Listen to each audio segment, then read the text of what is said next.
Hey there, this is your teacher, Mr. H, and you're watching History in a Hoodie! Today's episode is about economic systems, where we will learn all about how different countries approach making money. I can't wait to find out, so let's get this show started! What are we learning about today? The standard for today's lesson asks the students to compare how traditional, command, and market economies answer the basic economic questions. We will also explain that countries have a mixed economic system located on a continuum between pure market and pure command. Finally, we will compare and contrast the economic systems of Israel, Saudi Arabia, and Turkey. Before we start, let's go over some vocabulary for today's lesson. A market economy is an economy where individuals and businesses own most factors of production. A command economy is an economy where the government has control over nearly all the major industries of the economy. A traditional economy is an economy that depends on agriculture and bartering. A mixed economy is countries that demonstrate some qualities of both market and command economies. Bartering means trading for goods and services rather than transferring money. A continuum is a graph displaying the range between different economic possibilities. When I was young, I once wondered how the prices for the items on store shelves were determined. Instead of asking a teacher or parent, I came up with my own understanding. I thought that the price of everything was based on how much time it took to make the product. It made perfect sense to me. A house takes weeks to build and is one of the more expensive things out there to buy. Cars cost a lot as well, but they're smaller and easier to build than houses, so, sensibly, they cost less than a house. I learned later on, of course, that isn't the reality for our country's economy or any other country either. But I was very interested to learn that not every country has the same answer for that question of how price is determined. Maybe perhaps someday when I become the king of my own country, I will be able to implement my own pricing system.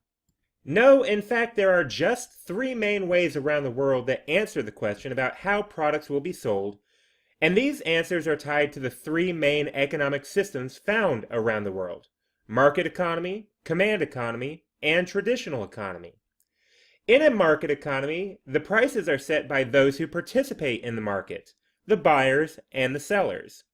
If buyers, called consumers, think something is too expensive at its current price, then they won't buy it, and the seller, called producers, will probably decide to lower the price.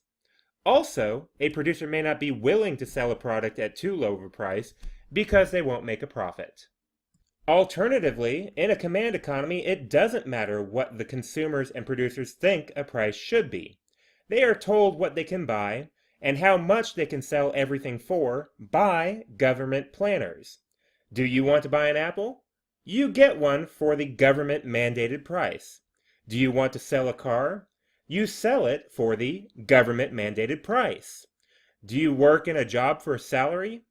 You earn the government-mandated salary wages. Suddenly, it makes sense why this economy is called command. The government likes to tell people what to do in these countries. The market and command-style economic systems are both very modern approaches to running an economy. The old-school version that only appears in small towns and villages in remote locations is called the traditional economic system. Instead of using money to buy goods and services, in a traditional system people barter or trade for the things they need and want. Does your family need new winter clothes? Well, I see you have some chickens there, so I'll trade you 15 eggs for a set of cloaks. So what? How do the economic systems compare in terms of what, how, and for whom to produce? So, of the three economic systems, which countries are which? The answer is none of them. The first and most important fact you need to understand is that no country's economy completely matches the definition of market, command, or traditional, and none of them are any close to traditional at all. Countries' economies fit somewhere between market and command. If I draw a line from market to command, I can plot each country in the world somewhere on that line to represent how close to command or how close to market they are. This is called an economic continuum, and it can compare the economies of countries plotted on it. To demonstrate the continuum, here's the United States placed on it. You'll notice that the US is not a 100% pure market or a 100% pure command country, but it is slightly closer to market than command. Now I'll place a few additional points of interest on this map. In 2007, you'll notice that the country was even more command than in 2010. Why did the country's economy change here? Well, due to an economic recession, the government temporarily took over a couple industries, the automotive and banking industries, to fix the economy. Because the government was in charge, that means it increased the amount of command and decreased the market of our economy.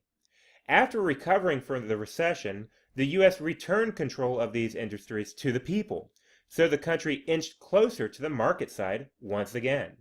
Now I've added the modern countries of Southwest Asia, Saudi Arabia, Turkey, and Israel to the continuum. You'll notice that Israel is nearest to the market side of the continuum, while Saudi Arabia is nearest to the command side of the continuum. How does this information help us understand these countries? In Israel, business owners and consumers are given more freedom to buy and sell as they please. Israelis likely have many opportunities to start businesses and grow personal wealth. On the other hand, restrictions by the government in Saudi Arabia probably keep most people equally poor all around. The government has much control over many of the most important industries, especially the oil industry, and profits from the industries are not as likely to find the way into the hands of the workers. So, why isn't every country completely market or completely command? Well, pretty much every country has discovered that there's a benefit to having a combination of market freedoms with government rules, also known as mixed economies. If a country was completely market, that means that businesses could get away with doing anything they wanted, including paying workers almost nothing, not paying attention to workplace safety, and unlimited pollution of the environment. On the other hand, a completely command economy gives workers no incentive to work hard or to come up with inventive ideas that would benefit everybody, and most people will still remain equally poor. Opening up the free market while maintaining some controls to ensure everybody is safe and treated properly in the workplace seems to be the best combination of economic systems in the world today. Now what? What am I going to do with this information? There's an old, probably made-up fable about what it's like to work in a command economy. In a small town there was a factory that made glass windows, and everyone in that town had to work in that factory.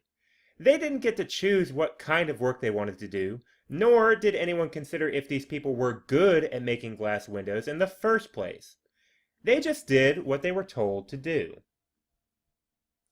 One day, the government planners instructed the factory that they were expected to produce 1,000 glass windows before the work shift ended, and no one could leave until the windows were made.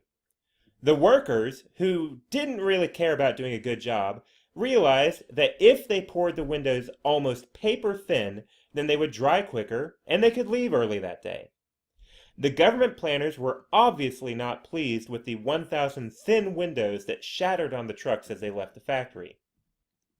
The following day, the government planners instructed the factory that they must use all of the mix in the gigantic vats that day to make their windows, and no one could leave until all the mix was used up. The workers, again, realized that they could make the windows now 6 inches thick, and that would run out the mix much faster. They left early that day again, and planners were not pleased with the 15 windows that weighed a ton and didn't fit into window frames anywhere. What we learn from this fable is that people need an incentive to work hard. No one will just work for the glory of Mother Russia. One of the reasons people work so hard in a market economic system is because their hard work can result in promotions and raises. People put in the effort to invent new and brilliant inventions and ideas in a market economy because this effort can result in growing a successful business and making a lot of money. That level of enthusiasm for working is almost never seen in command economies, which is why they often fail. Wow, so learning about countries' economies is really important for us to understand. I'm glad we learned it today. Are you ready for some review questions?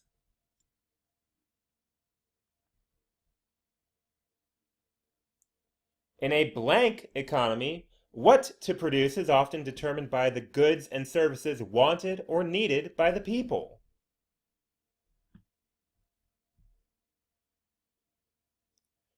How does a traditional economy determine what to produce?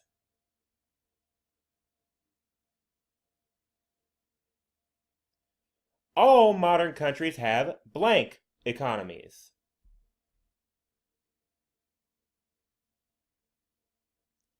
In Turkey, many businesses are owned by the government. However, the government is encouraging private ownership of business, and as a result, many industries are now privately owned. Which of the following best describes Turkey's economy?